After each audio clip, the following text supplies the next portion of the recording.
서울의 밤은 언제나 사람들로 붐볐다. 특히 홍대 거리의 구석지 모퉁이는 젊은 예술가들과 음악가들이 자신의 재능을 펼치는 무대가 되곤 했다. 바로 그곳, 오래된 버스킹 클럽 근처에 매일 밤 조용히 자리를 잡는 한 소녀가 있었다. 그녀의 이름은 류나은, 17살, 앞을 볼 수 없는 소녀였다. 그녀는 작은 의자에 앉아 오래된 기타를 무릎에 올려두고 조심스럽게 현을 튕기며 노래를 불렀다. 하은의 목소리는 마치 안개 낀 아침의 첫 햇살처럼 부드럽고 그러나 분명한 울림이 있었다. 그녀의 노래는 누구도 주목하지 않던 구석에 생명을 불어넣었고 지나가던 이들의 발걸음을 멈추게 했다. 그러나 그날 밤 하은의 주변은 특히 더 조용하고 서늘했다. 초가을의 바람이 부는 가운데 그녀는 익숙한 멜로디를 흥얼거리기 시작했다. 별이 지는 이 밤, 나 홀로 남아. 노래가 끝나기도 전에 낯선 이의 박수가 어둠을 가르고 울렸다. 이 목소리, 정말 너가 부른 거야. 그녀의 앞에 한 청년이 다가왔다. 그의 이름은 강민재. 기타를 메고 다니는 거리의 예술가로 하은과는 몇 번 얼굴을 스친 적이 있었다. 그러나 이번엔 무언가 달랐다. 그의 눈빛에는 진심 어린 놀라움과 감탄이 서려 있었다. 내 목소리, 그냥 특별한 게 아니야. 사람 마음을 움직여. 하은은 조용히 고개를 끄덕였다. 칭찬은 익숙하지 않았지만 진심은 느낄 수 있었다. 그녀는 눈을 감은 채 물었다. 당신도 기타 치는 사람 맞죠? 그래, 나도 이 거리에서 오래 노래했어. 하지만 내 목소리는 뭐랄까, 그냥 음악이 아니라 이야기를 들려주는 것 같아. 그 순간 저 멀리서 허름한 외투를 입은 노인이 다가왔다. 바로 하은의 보호자, 백지원 할머니였다.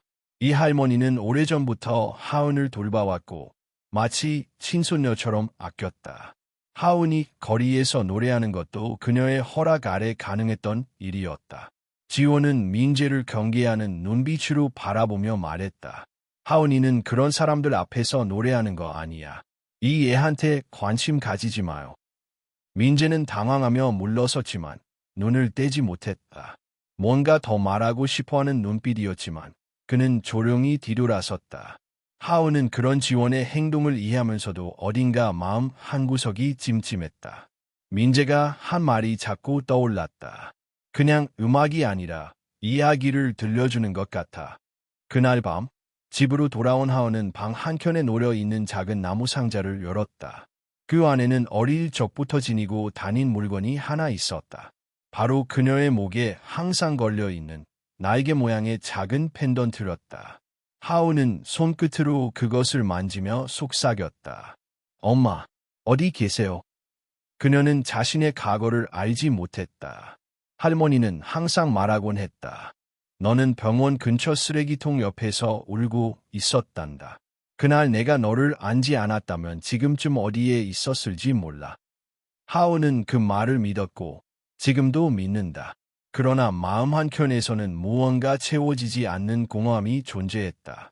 다음 날 밤, 민재는 다시 그녀의 앞에 나타났다. 이번에는 휴대폰을 들고 있었다. 어제 너 노래하는 거 혹시 잠깐 찍어도 괜찮을까? 너한테 정말 도움이 될 수도 있어. 지원 할머니는 단호하게 고개를 저었다. 절대 안 돼. 이 애한테 그런 관심 필요 없어. 조용히 살다 조용히 가래야. 하은은 말없이 앉아 있었다. 그러나 속으로는 갈등이 시작되고 있었다.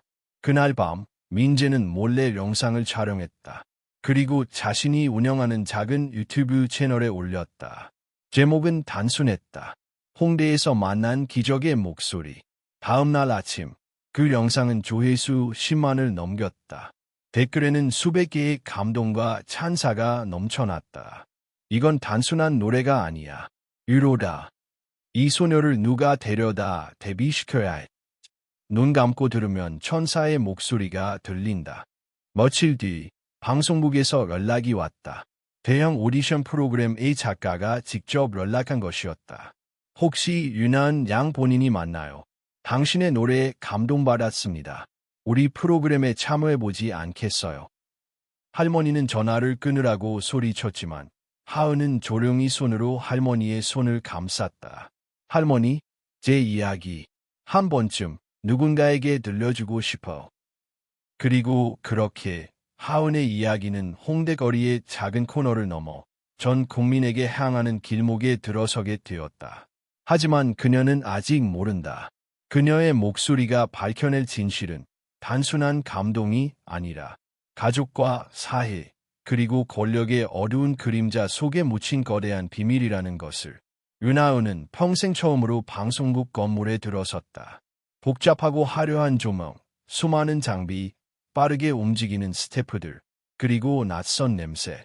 모든 것이 생소하고 낯설었다.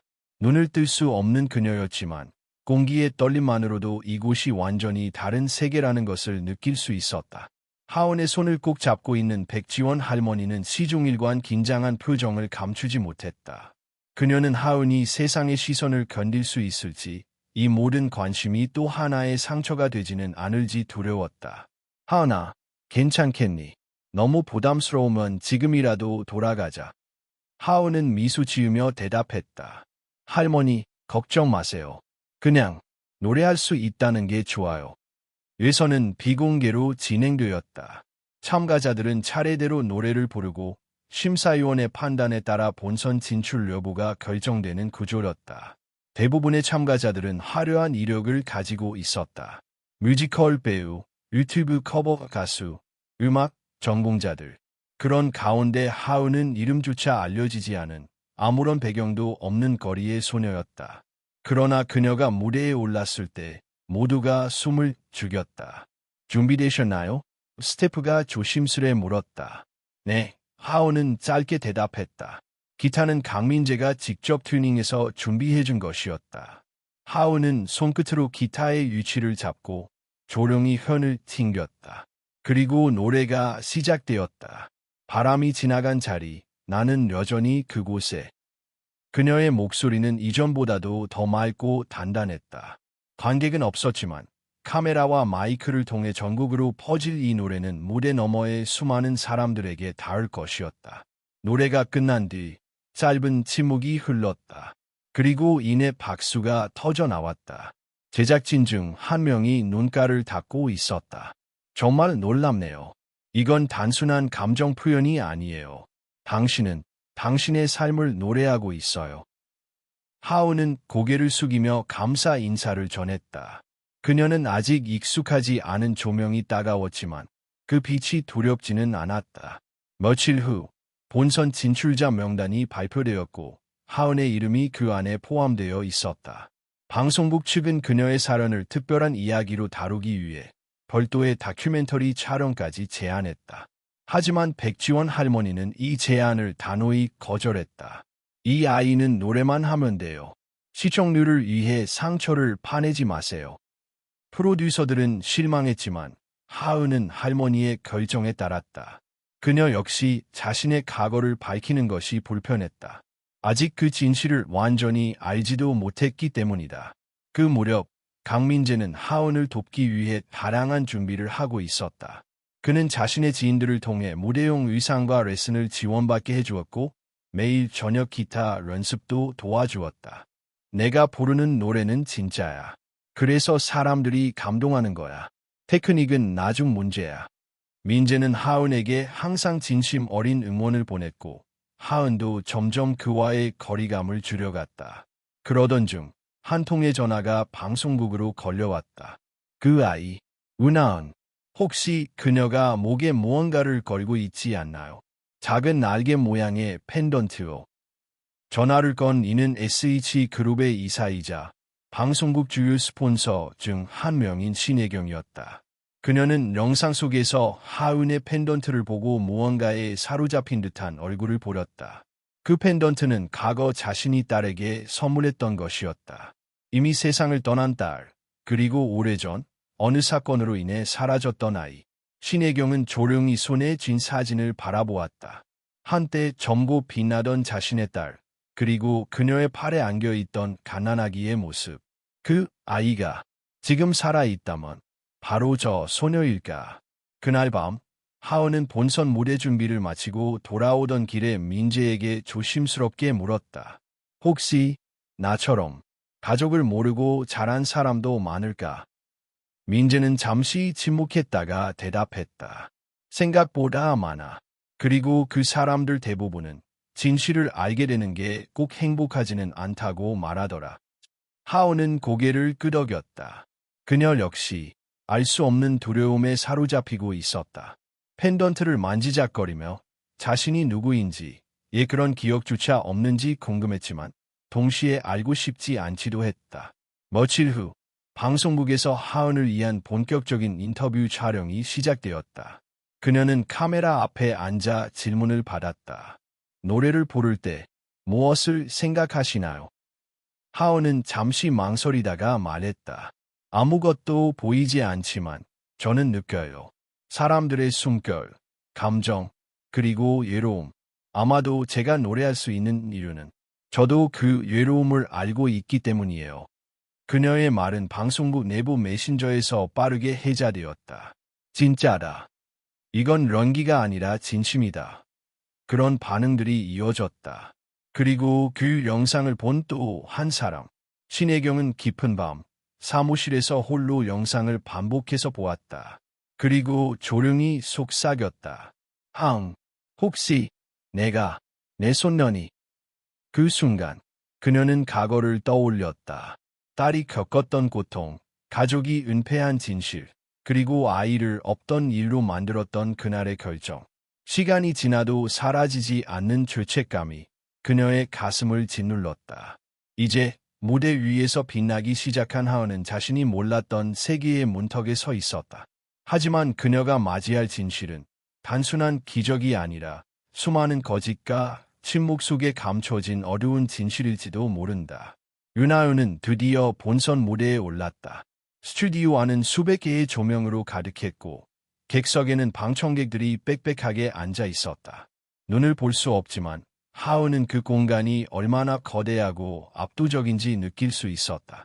발소리, 숨소리, 무대 뒤의 웅성거림까지 모두 그녀의 귀에 생생하게 들어왔다. 진행자가 마이크를 잡고 소개했다. 여러분, 이번 참가자는 홍대 거리에서 우연히 발견된 천사의 목소리입니다. 앞을 볼 수 없지만 그 누구보다 깊은 울림을 전하는 소녀, 윤하은 양을 환영해 주세요. 관객의 환호가 터져 나왔다. 하은은 순간적으로 몸이 굳었지만 백지원 할머니의 손길이 떠올랐다. 그리고 무대 옆에서 기타를 잡고 서 있는 강민재의 존재가 느껴졌다. 그는 고개를 끄덕이며 그녀를 향해 미소를 보냈다. 노래가 시작되었다. 민재가 기타를 챙기고 하은의 목소리가 그 위를 흘러갔다. 어둠 속에서도 나는 노래예요. 누구도 듣지 않아도 내 안의 빛을 따라. 노래는 단순히 멜로디가 아니었다. 그것은 하은의 삶 그 자체였다. 조용히 시작된 멜로디는 점차 고조되며 방청객들의 가슴을 파고들었다. 눈물을 훔치는 사람들, 숨을 고르지 못하는 심사위원들. 노래가 끝나자 잠시의 침묵이 흘렀다. 그리고 폭발적인 박수 소리와 환호가 이어졌다. 심사위원 중 한 명은 마이크를 잡고 말했다. 윤하은 양, 당신은 노래하는 것이 아니라 살아가는 이야기를 우리에게 들려주고 있어요. 이런 감동은 말로 설명할 수 없습니다. 하은은 고개를 숙여 감사 인사를 했다. 눈물은 흘리지 않았지만 그녀의 가슴은 뜨겁게 요동치고 있었다. 그날 밤 방송은 실시간으로 중계되었고 온라인은 하은 이야기로 가득 찼다. 진짜 천사다. 눈이 보이지 않아도 이렇게 아름다울 수 있구나. 저 아이의 과거가 궁금하다. 바로 그때 SH그룹의 이사 신혜경은 집무실에서 혼자 TV 화면을 바라보고 있었다. 화면 속 하은의 펜던트가 클로즈업 되자 그녀의 손이 떨렸다. 오래전 잃어버린 아이. 그 아이가 혹시 지금 저 무대 위의 소녀일까? 그럴 리가 없지. 하지만 저 펜던트는 분명히. 혜경은 이내 비서를 불러 지시했다. 저 아이, 윤하은에 대한 모든 정보를 조사해 출생 기록, 병원 기록, 보호자까지 전부. 비서는 당황했지만 즉시 움직였다. 며칠 후 하은은 방송 이후 폭발적인 관심을 받았다. 수많은 인터뷰 요청, 광고 제안, 심지어 음반 계약 이야기까지 흘러들어왔다. 하지만 백지원 할머니는 단호했다. 이 아이는 그런 거 할 생각 없어. 그냥 노래만 하면 돼. 그러나 하은의 마음속에서는 갈등이 커지고 있었다. 무대 위에서 느낀 환호, 사람들의 따뜻한 반응. 그것은 거리에서 혼자 부르던 노래와는 달랐다. 그녀는 처음으로 자신이 세상과 연결되어 있다는 확신을 느꼈다. 한편 강민재는 하은에게 말했다. 내 목소리, 이제는 숨길 수 없어. 사람들이 원하고 있어. 하지만 중요한 건 내가 정말 원하는 게 뭐냐는 거야. 하은은 대답하지 못했다. 아직은 자신이 무엇을 원하는지조차 명확하지 않았기 때문이다. 그때 방송국에서 다큐멘터리 형식의 촬영을 제안해왔다. 하은의 성장 과정, 거리에서의 삶, 그리고 보호자인 지원 할머니의 이야기까지 담고 싶다는 것이었다. 지원은 또다시 거절했지만 이번에는 하은이 조용히 고개를 흔들었다. 할머니, 괜찮아요. 제 이야기를 누군가 들어준다면 그건 나쁜 일이 아니에요. 지원은 눈빛이 흔들렸다. 그녀는 누구보다 하은이 상처받지 않기를 바랐지만 동시에 이 아이가 더 이상 자신의 품 안에만 머물 수 없다는 것도 알고 있었다. 촬영은 시작되었고 카메라는 하은이 살고 있는 작은 방, 연습하는 모습, 그리고 거리에서 노래하던 영상을 담아냈다. 인터뷰 중 제작진은 하은에게 물었다. 하은 씨, 당신에게 가족은 어떤 의미인가요? 하은은 잠시 침묵했다가 대답했다. 저는 가족이 뭔지 잘 몰라요. 하지만 노래할 때마다 어딘가에서 누군가가 제 목소리를 듣고 있을 거라고 믿어요. 그게 어쩌면 제가 잃어버린 가족일지도 모르니까요. 그 답변은 곧바로 방송 예고편으로 사용되었고 시청자들의 눈길을 사로잡았다. 댓글에는 수많은 추측이 쏟아졌다. 혹시 버려진 아이일까? 그 보호자는 진짜 친척일까? 하은의 친부모는 어디 있을까? 이 모든 상황을 지켜보던 신혜경은 더욱 확신을 굳혔다. 그리고 결심했다. 은하응, 내가 직접 확인해야겠다. 그녀는 곧장 경원과 법률팀을 통해 비밀리에 DNA 검사를 준비하기 시작했다. 하은의 펜던트와 오래전 기록을 대조할 수 있는 방법을 찾으려 했다. 하지만 그녀는 몰랐다.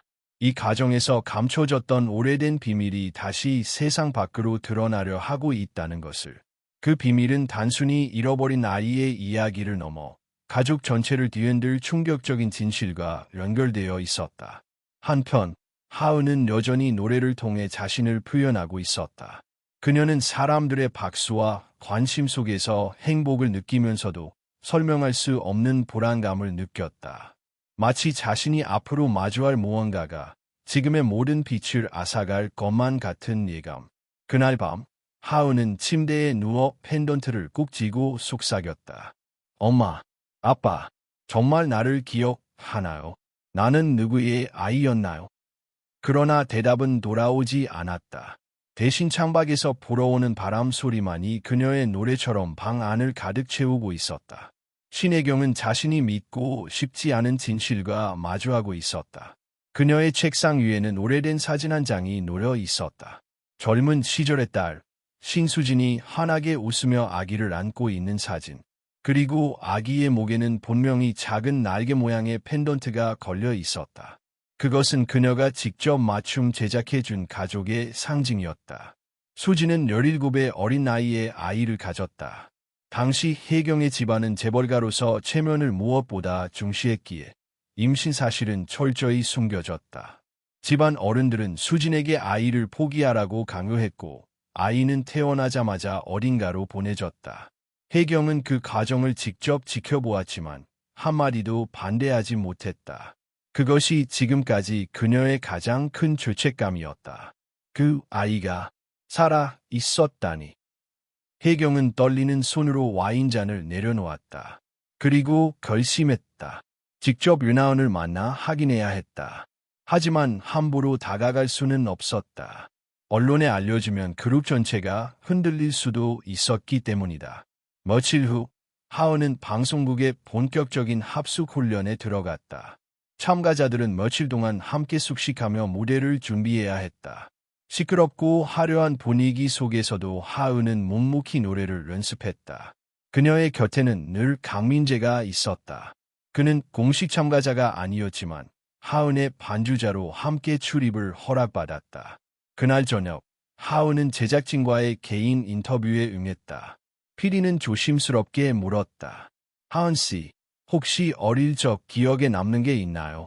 가족이나 부모님에 대한 단서 같은 거 말이에요. 하은은 고개를 저었다.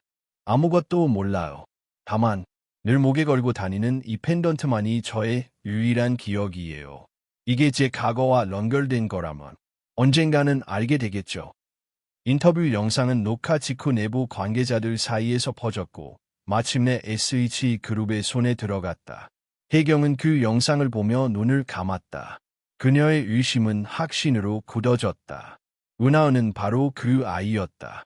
한편 하은은 합숙소에서 다른 참가자들의 대화를 우연히 듣게 되었다. 그 외에 불쌍하긴 하지.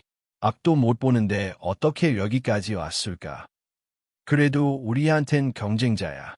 동정표로 이기면 억울하지 않겠나? 하은은 아무 말도 하지 않았지만 가슴속에서 무언가 무너져 내리는 느낌을 받았다. 자신이 단지 불쌍한 존재로 소비되는 건 아닐까 두려웠다. 그날 밤 민재가 조용히 물었다. 괜찮아. 뭔가 신경 쓰이는 것 같은데. 하은은 잠시 망설이다가 속마음을 털어놓았다. 혹시 사람들이 내 노래를 듣는 게 그냥 내 상황 때문이라면 어쩌지? 내가 앞을 못 보기 때문에 감동받는 거라면 그건 진짜가 아니잖아. 민재는 단호히 고개를 저었다. 아니야. 내 목소리는 누구라도 감동시킬 수 있어. 내가 가진 이야기가 목소리에 담겨 있는 거야. 사람들이 그걸 느끼는 거지. 동정심만으로는 이런 울림을 만들 수 없어. 민재의 말은 이로였지만 하은의 보라는 완전히 사라지지 않았다. 며칠 뒤 신혜경은 비공식적으로 하은을 만나기 위해 방송국을 찾았다. 그녀는 스폰서 인터뷰라는 명목으로 접근했다. 은하은 양 맞죠? 혜경은 떨리는 목소리로 물었다. 네, 그런데 하은은 낯선 기운을 감지하며 고개를 갸웃했다. 혜경은 잠시 주저하다가 조심스럽게 말을 이었다. 혹시 내 목에 걸린 그 펜던트 어디서 온 거니? 제가 기억하는 건 없어요. 그냥 태어날 때부터 가지고 있었대요. 할머니가 그렇게 말씀하셨어요. 혜경의 눈가가 젖었다. 가까이서 본 하은의 얼굴은 오래전 수진을 닮아 있었다. 마치 세월을 거슬러 딸을 다시 보는 듯했다. 하은아, 혹시 내 친엄마 이야기를 들어본 적 있니? 그 순간 하은은 긴장했다. 그 질문은 그녀의 가슴 속 가장 깊은 빈칸을 건드렸기 때문이다. 아니요. 저는 그냥 버려진 아이인 줄 알았어요. 혜경은 말없이 자리에서 일어섰다. 당장은 모든 걸 말할 수 없었다. 그러나 분명한 것은 이제 더 이상 예면할 수 없다는 사실이었다. 그날 밤 혜경은 집무실에서 오래된 사건 기록을 꺼내들었다. 병원 화재 사건, 딸의 죽음, 그리고 아이의 행방불명. 기록 속에는 아이의 시신은 끝내 발견되지 않았다는 문장이 적혀 있었다. 혜경은 혼잣말을 했다. 내가 살아 돌아온 건 기적이지만 동시에 우리 집안의 죄가 다시 드러난다는 뜻이겠지. 그녀는 깊은 고민에 빠졌다. 진실을 밝히면 자신의 명예와 그룹의 이미지가 무너질 수도 있었다. 하지만 침묵하면 또다시 같은 죄를 반복하는 것이었다. 한편 합숙소로 돌아온 하은은 알 수 없는 불안을 느꼈다. 오늘 만난 낯선 여성의 목소리, 그녀가 던진 질문이 계속 머릿속을 맴돌았다. 내 친엄마 이야기를 들어본 적 있니? 하은은 펜던트를 꼭 쥐었다. 그 안에 담긴 과거가 무엇이든 언젠가는 마주해야 할 운명임을 직감하고 있었다. 그러나 그녀는 아직 알지 못했다. 그 진실이 단순히 자신의 출생에 관한 것이 아니라 거대한 권력과 어둠 속에 감춰진 금기의 비밀과 연결되어 있다는 것을. 그리고 그 비밀은 머지않아 세상 앞에 드러나게 될 것이었다. 본선 무대가 끝난 후 합숙소는 잠시의 휴식기를 맞았다. 참가자들은 각자 방으로 돌아가 다음 무대를 준비했고 하은도 작은 방에 앉아 기타를 손끝으로 만지작거리고 있었다. 하지만 그녀의 머릿속은 온통 다른 생각으로 가득 차 있었다. 며칠 전 만난 낯선 여인, 신혜경. 그녀가 던진 질문이 마음을 놓아주지 않았다. 내 친엄마 이야기를 들어본 적이 있니? 하은은 스스로에게 수십 번 묻고 또 물었다. 내가 정말 버려진 아이가 아니라면, 만약 어딘가에 나를 낳은 사람이 있었다면, 그 사람이 왜 나를 두고 떠났을까? 그날 밤, 하은은 용기를 내어 백지원 할머니에게 조심스럽게 물었다. 할머니, 혹시 제 부모님에 대해 아는 게 있나요? 지원은 잠시 말을 잇지 못했다. 늘 단호하고 강인했던 그녀였지만 이번에는 눈빛이 흔들렸다. 하은아, 너는 그냥 내가 병원 근처에서 주워온 아이다. 그 이상은 몰라. 그러나 하은은 직감했다. 할머니의 목소리에는 숨김이 있었다. 그녀는 더 캐묻지 않았지만 펜던트를 손에 꼭 쥐고 생각했다. 어쩌면 진실은 생각보다 가까이에 있을지도 모른다. 며칠 후 방송국은 참가자들의 가족을 소개하는 특집 촬영을 기획했다. 대부분의 참가자들은 부모님이나 형제가 찾아와 응원을 보냈다. 그러나 하은은 곁에 아무도 없었다. 대신 할머니가 함께했지만 그녀는 카메라 앞에 서는 걸 극도로 꺼렸다. 촬영이 끝난 뒤 PD는 하은을 따로 불러 세웠다. 하은 씨, 혹시 친부모님을 찾고 싶다는 생각은 없나요? 방송을 통해 도움을 받을 수도 있어요. 하은은 잠시 망설이다가 대답했다. 찾고 싶어요. 하지만 그분들이 저를 버린 거라면 다시 만나고 싶지는 않아요. 그 대답은 곧 방송 예고편에 실렸고 시청자들의 마음을 크게 흔들었다. 온라인에는 수많은 글들이 올라왔다. 하은이 진짜 부모님은 어디 있을까? 혹시 재벌가에 숨겨진 딸이라는 소문도 있던데. 찾아줘야 한다. 이 아이는 진실을 알 권리가 있다. 이 모든 반응은 곧 SH그룹에도 전달되었다. 신혜경은 점점 더 불안해졌다. 진실이 세상에 드러나기 전에 자신이 먼저 나서야 했다. 그녀는 다시 한번 비밀리에 하은을 찾아갔다. 이번에는 보다 직접적이었다. 하은아, 혹시 내 어머니 이름을 들어본 적이 있니? 신수진이라는 이름이. 하은의 심장이 크게 뛰었다. 처음 듣는 이름이었지만 어딘가 가슴 속에 울림이 있었다. 아니요. 하지만 그런 걸 묻는 거예요. 혜경은 깊은 한숨을 내쉬었다. 그건 내가 알아야 할 이야기야. 하지만 아직은 말할 수 없어. 그녀는 더 많은 말을 하려 했지만 누군가 다가오는 발소리에 서둘러 자리를 떠났다. 남겨진 하은은 더욱 혼란스러워졌다. 신수진. 그 이름은 계속 귓가에 맴돌았다. 며칠 후 강민재는 우연히 방송국 내부 자료실에서 오래된 사건 기사들을 찾아냈다. 그는 호기심에 기사들을 뒤적이다가 한 장의 사진을 발견했다. 병원 화재 사건 기사였다. 그리고 기사 속에는 신수진이라는 이름이 서명이 적혀 있었다. 재벌가의 막내딸 신수진, 병원 화재로 사망. 아이의 행방은 불명. 민재는 충격에 휩싸였다. 그는 곧장 하은을 찾아가 사진을 보여주었다. 하은아, 혹시 이 펜던트 기사 속 아기가 걸고 있는 것 같아. 하은은 손끝으로 사진을 더듬었다. 흐릿한 인쇄물이었지만 펜던트의 형태는 분명 같았다. 그녀의 심장은 세차게 요동쳤다. 그럼 나는 그 아이인 건가요? 민재는 조심스럽게 고개를 끄덕였다. 아마도. 하지만 확실히 하려면 더 알아봐라. 하은은 눈을 감았다. 지금까지 자신이 누구인지 몰라도 괜찮다고 생각했다. 하지만 이제는 달랐다. 이름도 얼굴도 몰랐던 어머니가 실제로 존재했고 그 어머니가 비극적인 죽음을 맞이했다는 사실은 그녀를 깊이 흔들어 놓았다. 그날 밤 하은은 펜던트를 가슴에 꼭 쥔 채 잠을 이루지 못했다. 어둠 속에서 그녀는 처음으로 목소리를 높여 울부짖었다. 엄마, 정말 저를 버린 건가요? 아니면 저를 지키려다 그렇게 된 건가요? 그 울음은 방 안 가득 메아리쳤다. 민재는 옆방에서 그 소리를 들으며 가슴이 아팠지만 문을 열고 들어가지 않았다. 이건 하은이 스스로 마주해야 할 순간이었다. 다음 날, 신혜경은 다시 하은 앞에 나타났다. 이번에는 떨리는 목소리로 속삭였다. 내 엄마, 수진이는 널 버린 게 아니야. 그 아이는 끝까지 널 지키려 했어. 하지만 우리 집안의 욕심과 체면 때문에 모든 게 망가졌지. 하은의 눈에서 눈물이 흘러내렸다. 자신이 단순히 버려진 아이가 아니었다는 사실, 어머니가 끝까지 자신을 지키려 했다는 사실은 가슴을 찢어지게 만들면서도 동시에 작은 위로가 되었다. 하지만 혜경은 아직 모든 진실을 말하지 않았다. 진실은 더 깊고 어두운 곳에 묻혀 있었기 때문이다.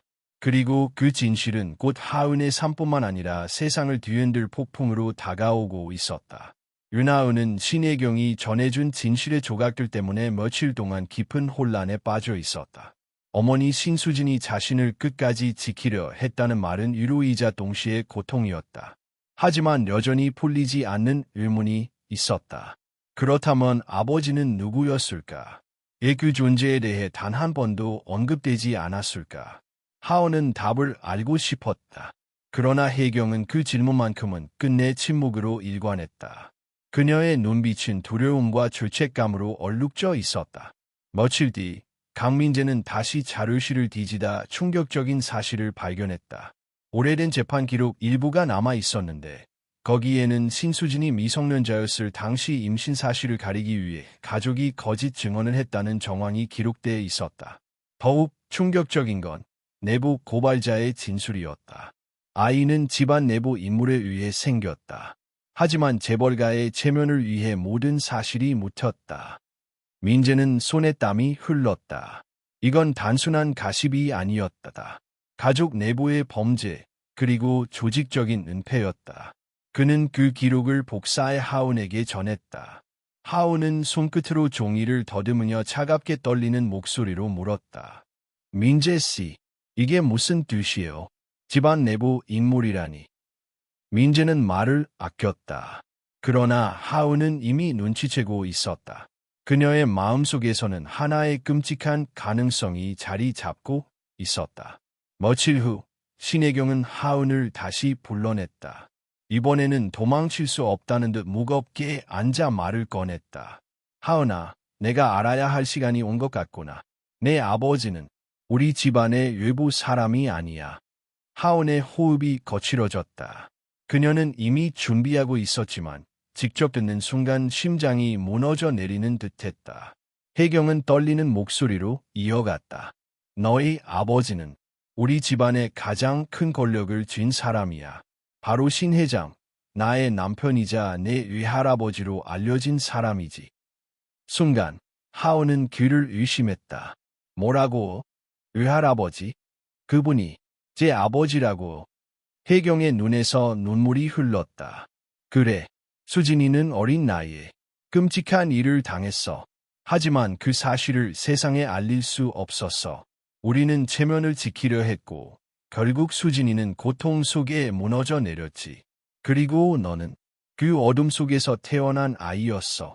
하은은 온몸이 얼어붙었다. 펜던트를 꼭 쥔 손이 떨렸고 눈앞이 보이지 않는데도 세상이 산산조각 나는 소리가 들리는 듯했다. 저는 주의 사물이란 말인가요? 제 존재 자체가 잘못이었다는 거예요. 혜경은 급히 고개를 저었다. 아니야, 하은아. 내 잘못은 없어. 넌 수진이가 마지막까지 지키려 했던 희망이었어. 하지만 우리가 그걸 빼앗아버린 거야. 그게 나의 죄고 우리 집안의 원죄야. 하은은 눈물이 쏟아졌지만 마음속 깊은 곳에서는 분노가 치솟았다. 자신이 평생 버려졌다고 생각했을 때보다 더 끔찍한 진실이었다. 단순히 버려진 것이 아니라 가족의 더러운 비밀을 덮기 위해 존재 자체가 지워진 아이였던 것이다. 그날 밤 하은은 민재에게 모든 것을 털어놓았다. 민재는 말없이 그녀의 곁을 지켰다.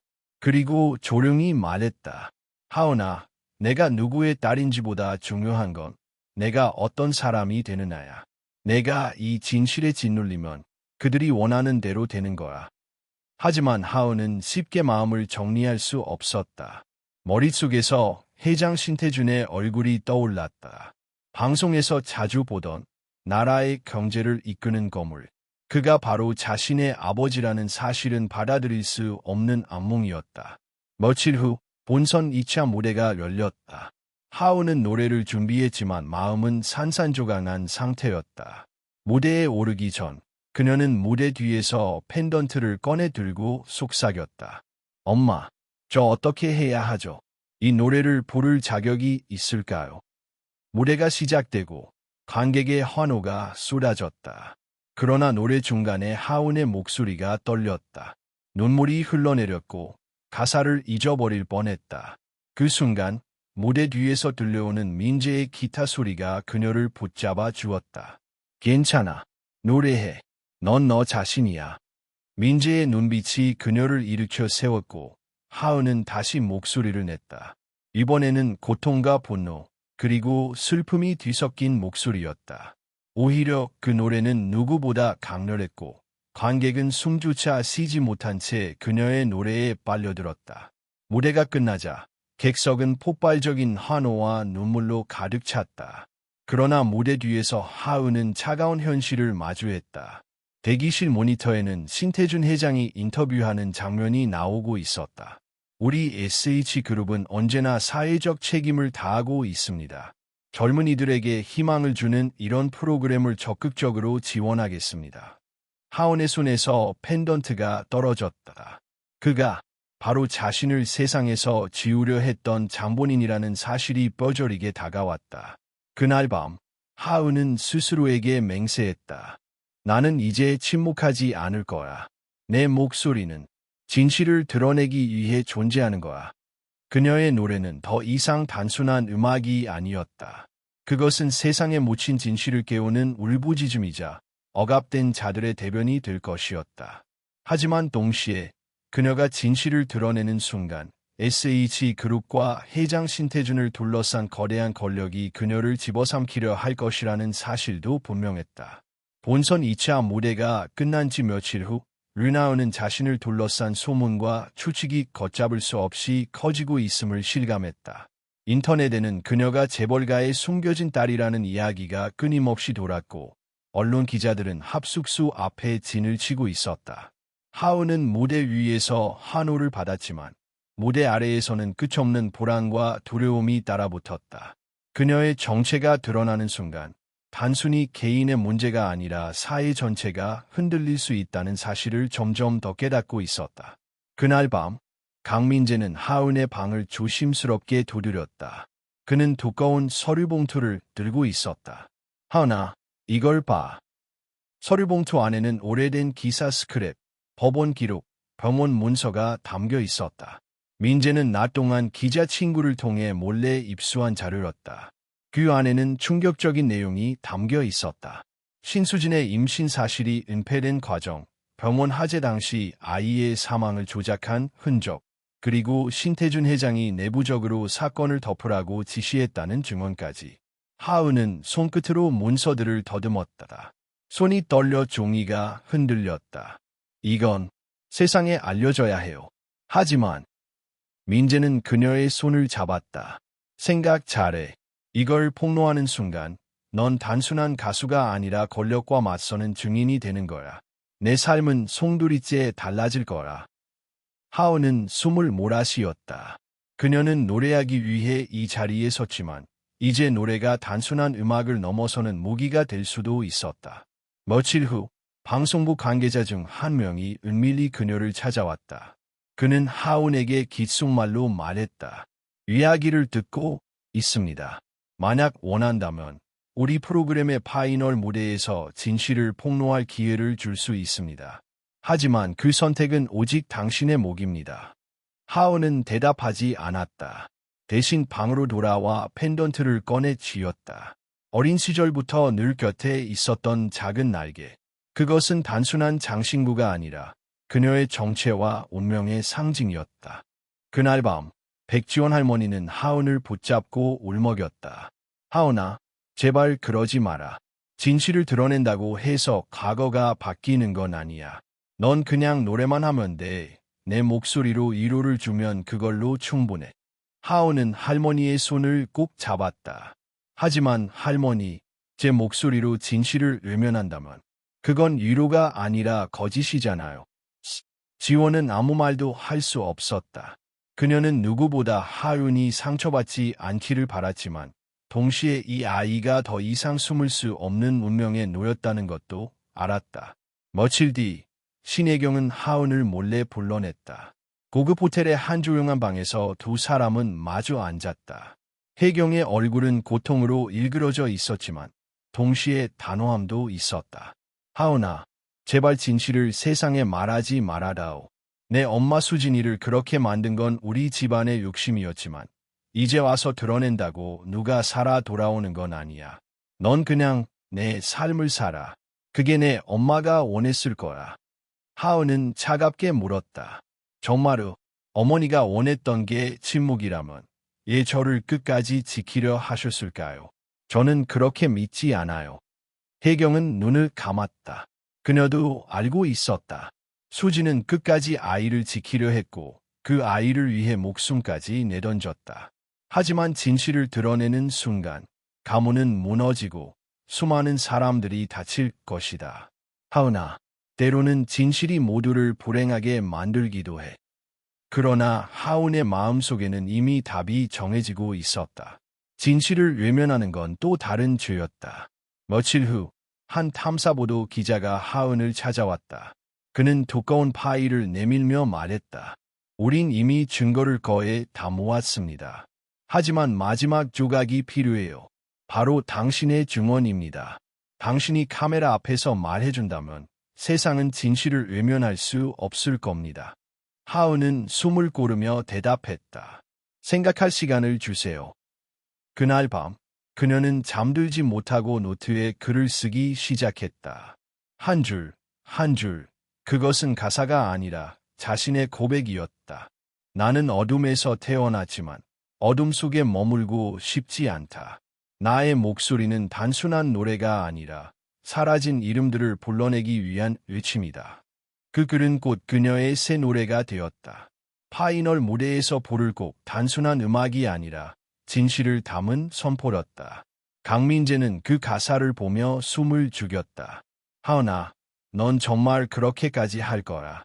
널 막을 수 있는 사람은 이제 아무도 없어. 하지만 내가 다칠까 두렵다. 하은은 미소를 지으며 대답했다. 민재씨, 제가 다치더라도 누군가는 이 말을 해야 해요. 어머니가 못했던 말을 제가 대신 해야 해요. 그리고 그렇게 윤하은은 스스로 선택했다.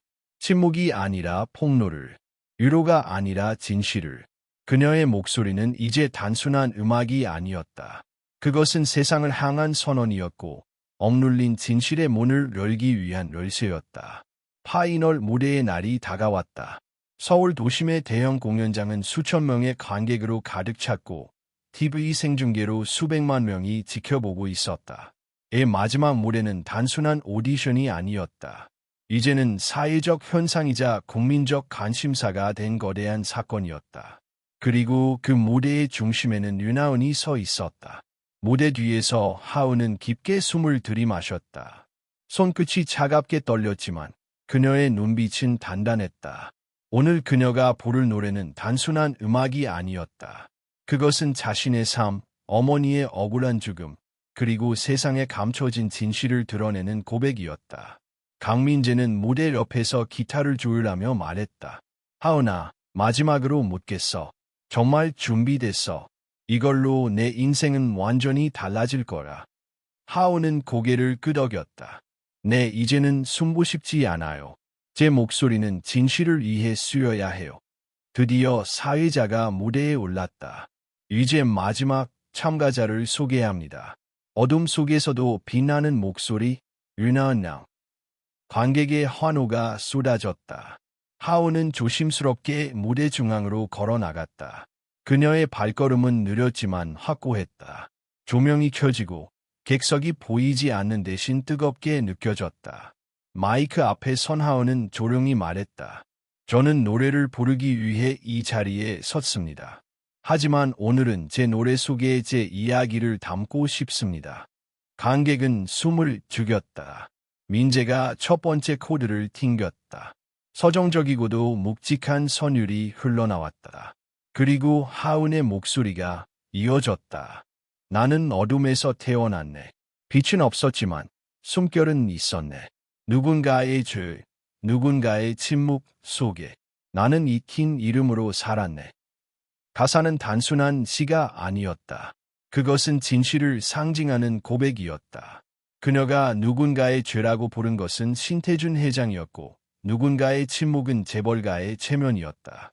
관객은 처음에는 단순한 노래라고 생각했지만 곧 무언가 다른 울림을 느끼기 시작했다. 노래가 중반으로 갈수록 가사는 점점 더 구체적이고 절절해졌다. 엄마, 당신은 나를 지키려 했지. 그러나 세상은 당신을 무너뜨렸네. 불길 속에 사라진 이름. 하지만 나는 여기 노래로 다시 태어났네. 순간 객석에서는 울음이 터져 나왔다. 누군가는 그녀의 가사가 단순한 은유가 아님을 직감했다. 방송을 지켜보던 기자들은 즉시 받아 적기 시작했고 SNS에는 실시간으로 해시태그가 쏟아졌다. 삽사인 유난, 삽사인 진실의 노래, 삽사인 숨겨진 아이. 하은은 마지막 구절을 힘있게 불렀다. 나는 더 이상 침묵하지 않으리. 내 목소리는 칼이 되어 거짓을 가르고 진실을 밝히리. 노래가 끝나는 순간 공연장은 폭발적인 박수와 함성으로 가득 찼다. 그러나 환호 속에는 혼란도 섞여 있었다. 사람들이 방금 들은 가사가 단순한 창작인지 아니면 실제 사건의 폭로인지 서로 눈치를 살피고 있었다. 심사위원 중 한 명은 떨리는 목소리로 말했다. 하은 양, 방금 부른 노래. 그건 단순한 가사가 아닌 것 같군요. 당신이 전하고 싶은 건 무엇입니까? 하은은 마이크를 꼭 잡았다. 잠시 침묵이 흐른 뒤 그녀는 단호하게 대답했다. 저는 거짓 속에서 태어난 아이입니다. 어머니는 저를 지키려 했지만 권력과 체면 때문에 죽음을 맞이하셨습니다. 저는 오늘 세상에 그 진실을 알리고자 이 자리에 섰습니다. 관객석이 술렁였다. 일부는 충격에 휩싸였고 일부는 눈물을 흘렸다. 방송국은 긴급하게 카메라 각도를 조정하며 상황을 통제하려 했지만 이미 전국에 생중계된 순간이었다. 무대 뒤에서 신혜경은 모니터를 바라보며 눈을 감았다. 그녀는 예상했지만 막지 못했다. 그리고 멀리 떨어진 자리에서 신태준 회장은 분노로 얼굴이 일그러졌다. 그는 즉시 비서를 불러 말했다. 당장 방송을 끊어. 저 아이를 무대에서 내리게 해. 하지만 이미 늦었다. 진실은 세상에 흘러나왔고 누구도 되돌릴 수 없었다. 하은은 무대 위에서 마지막 인사를 했다. 저는 더 이상 두렵지 않습니다. 이 목소리가 닿을 수 있다면 억울하게 사라진 모든 이름들이 다시 빛을 찾을 거라 믿습니다. 관객은 일어나 길이 박수를 보냈다. 사람들은 울고 손을 흔들며 하은의 이름을 불렀다. 무대 뒤로 내려온 하은은 무릎이 풀려 주저앉았다. 민재가 달려와 그녀를 부축했다. 잘했어. 넌 해냈어. 이제 세상은 절대 모른 척할 수 없어. 그러나 동시에 민재는 두려움에 사로잡혔다. 이제부터 하은이 마주할 것은 환호만이 아니라 거대한 권력의 반격이었다. 그날 밤 인터넷은 폭발했다. 윤하은의 노래, 재벌가의 비밀 고백인가? 진실인가? 퍼포먼스인가? 이건 단순한 오디션이 아니다. 한국 사회 전체의 문제다. 그리고 기자들은 오래된 병원 화재 사건을 다시 파헤치기 시작했다. 묻혀있던 기사와 기록들이 하나둘 세상에 드러났다. 윤하은의 목소리는 단 한 번의 노래로 침묵의 벽을 깨뜨렸고 진실의 파문은 걷잡을 수 없이 퍼져나가고 있었다. 파이널 무대가 끝난 다음 날 한국 사회 전체가 술렁였다. 모든 언론은 윤하은의 노래와 발언을 톱뉴스로 다루었고 방송 영상은 전 세계로 퍼져나갔다. 진실의 노래, 억눌린 목소리라는 제목과 함께 하은의 얼굴이 신문과 포털 사이트를 가르메웠다. 시민들의 반응은 뜨거웠다. 수많은 사람들이 온라인 커뮤니티에 글을 남겼다. 이제라도 진실을 말해줘서 고맙다. 저 소녀는 용감하다. 우리 모두가 침묵했을 때 대신 외쳐줬다. 재벌의 죄를 덮으려는 세력과 끝까지 싸워야 한다. 하지만 동시에 반발도 만만치 않았다.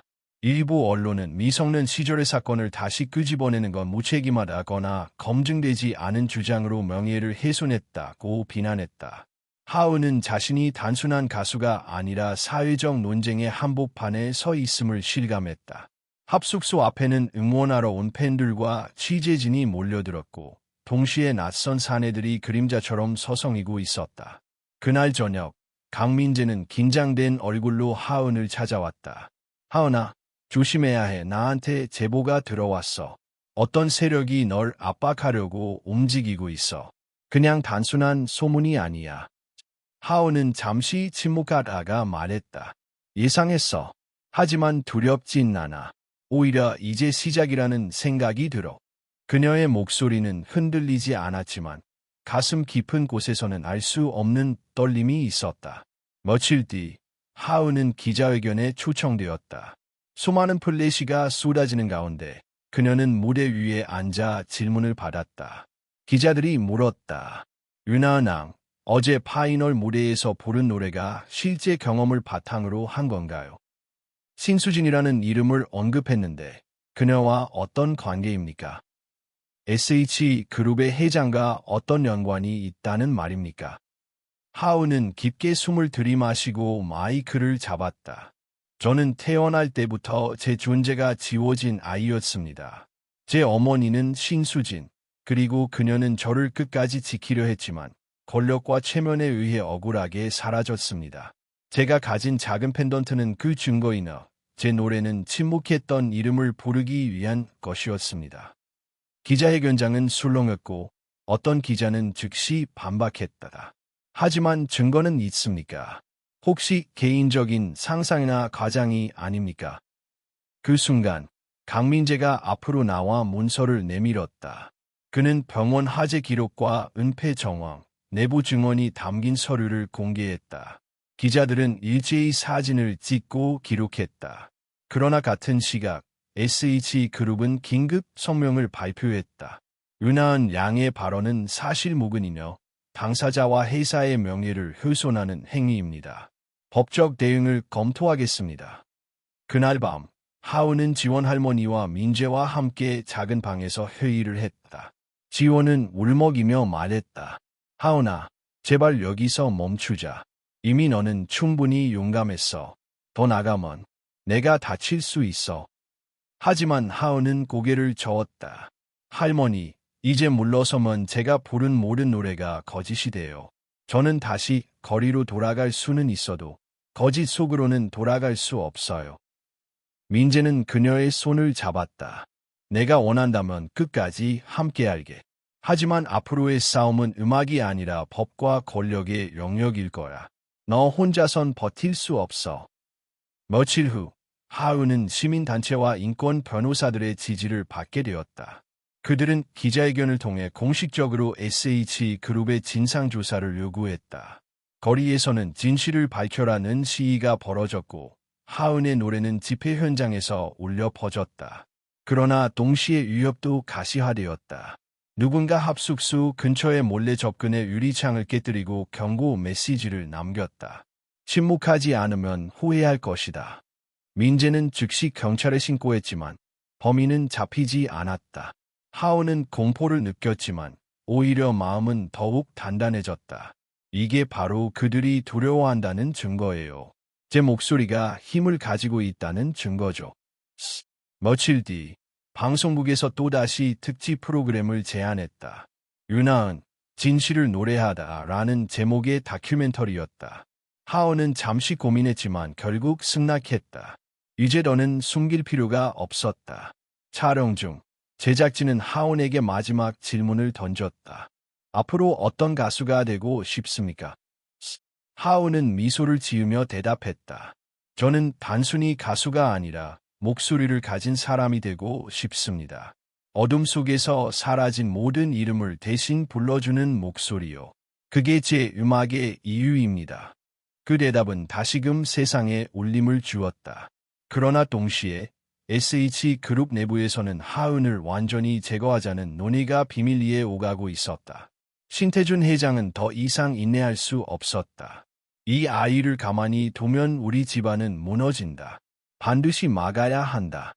그렇게 윤하은의 목소리를 둘러싼 싸움은 단순한 예술의 영역을 넘어 권력과 정의, 진실과 침묵의 마지막 대결로 향하고 있었다. 윤하은의 폭로 이후 한국 사회는 거대한 소용돌이에 휘말렸다. SH그룹은 연일 부인 성명을 내며 진실을 덮으려 했지만 이미 파문은 걷잡을 수 없었다. 과거 병원 화재 사건과 은폐 정황에 대한 추가 증언들이 쑥쑥 나오면서 검찰 수사가 시작되었다. 시민들은 거리에서 촛불을 들고 노래를 불렀다. 그 노래는 다름 아닌 하은의 곡이었다. 나는 더 이상 침묵하지 않으리. 사람들은 그 가사를 함께 따라 부르며 억눌린 목소리가 더는 묻히지 않기를 외쳤다. 그러나 하은 개인에게는 여전히 큰 고통이 따랐다. 위협 전화, 악성 댓글, 그리고 언론의 집요한 추적이 그녀의 일상을 파고들었다. 백지원 할머니는 밤마다 하은의 손을 꼭 잡고 기도했다. 하은아, 내가 이렇게 큰 짐을 지고도 무너지지 않기를. 내 목소리가 널 지켜주기를. 어느 날 밤, 강민재가 조심스럽게 물었다. 하은아, 후회하지 않아. 만약 내가 그냥 노래만 불렀다면 지금처럼 위험하지 않았을 텐데. 하은은 잠시 창밖의 어둠을 느끼듯 고개를 돌렸다. 후회하지 않아. 만약 침묵했다면 그게 진짜 후회였을 거라. 나는 내 목소리로 살아왔고 이제는 내 목소리로 살아갈 거야. 시간은 흘러 재판이 시작되었다. 법정에서 드러난 진실은 충격적이었다. 신태준 회장이 권력으로 사건을 은폐한 사실, 신수진이 억압 속에서 무너져간 과정, 그리고 아이가 사라진 뒤 남겨진 침묵. 모든 것이 세상 앞에 밝혀졌다. 신태준은 끝내 유죄 판결을 받았다. 그러나 하은에게 승리는 단순히 판결문 속에 있지 않았다. 진짜 승리는 사람들이 더 이상 침묵하지 않게 된 것이었다. 재판이 끝난 날, 하은은 무대가 아닌 작은 공원에서 노래를 불렀다. 시민들이 모여 있었고 아이들이 앞줄에 앉아 그녀의 목소리를 들었다. 나는 어둠에서 태어났지만 빛을 향해 노래한다. 너의 목소리가 사라지지 않도록 내가 대신 불러줄게. 사람들은 눈물을 흘리며 박수를 보냈다. 하은은 더 이상 오디션 참가자가 아니었고 단순한 피해자도 아니었다. 그녀는 세상의 목소리를 돌려준 사람이었다. 그 후 하은은 심포니 라이트라는 이름의 작은 음악센터를 세웠다. 그곳은 시각장애인과 보호받지 못한 아이들을 위한 공간이었다.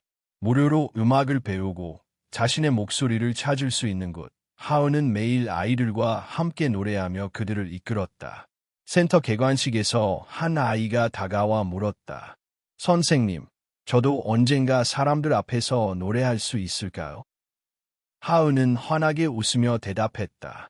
그럼, 내 목소리는 이미 세상에서 가장 소중한 노래야.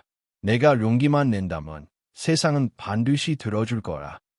그 순간, 백지원 할머니가 무대 뒤에서 미소를 지으며 눈물을 훔쳤다. 그녀는 오래된 기억 속에서 하은을 처음 안아 올리던 순간을 떠올렸다. 쓰레기통 옆에 버려져 있던 작은 아기. 그러나 지금 그 아기는 수많은 사람의 희망이 되어 있었다. 시간이 지나 하은은 국제 무대에서도 초청을 받았다. 그녀의 노래는 언어를 넘어선 울림으로 전 세계 사람들의 마음을 움직였다. 기자들은 그녀를 진실을 노래한 소녀라 불렀고 학자들은 그녀의 이야기를 사회적 정의와 예술의 힘을 상징하는 사례로 연구했다. 하지만 하은은 명성을 좇지 않았다. 그녀에게 중요한 건 언제나 노래의 이유였다. 그것은 권력을 무너뜨리기 위한 무기가 아니라 상처받은 이들을 위로하기 위한 약속이었다. 어느 날 밤, 공연이 끝난 뒤 홀로 남은 하은은 펜던트를 꺼내 가만히 쳐다보았다. 여전히 작은 날개 모양 그대로였다. 그녀는 속삭였다. 엄마, 이제 걱정 마세요. 저는 제 길을 찾았고 다른 아이들이 어둠 속에 남지 않도록 도울 거예요. 제 목소리는 계속될 거예요. 그녀는 하늘을 향해 눈을 감고 노래했다. 어머니에게, 자신에게, 그리고 세상 모든 익힌 이름들에게 바치는 노래였다. 그 목소리는 더 이상 외로운 울부짖음이 아니었다. 그것은 수많은 사람들의 합창이 되었고 새로운 세대에게 희망을 심어주는 선율이 되었다. 윤하은의 이야기는 그렇게 끝나지 않았다. 그것은 이제 시작이었다. 그녀의 목소리가 살아있는 한 침묵 속에 갇힌 이들의 이야기는 다시는 묻히지 않을 것이다.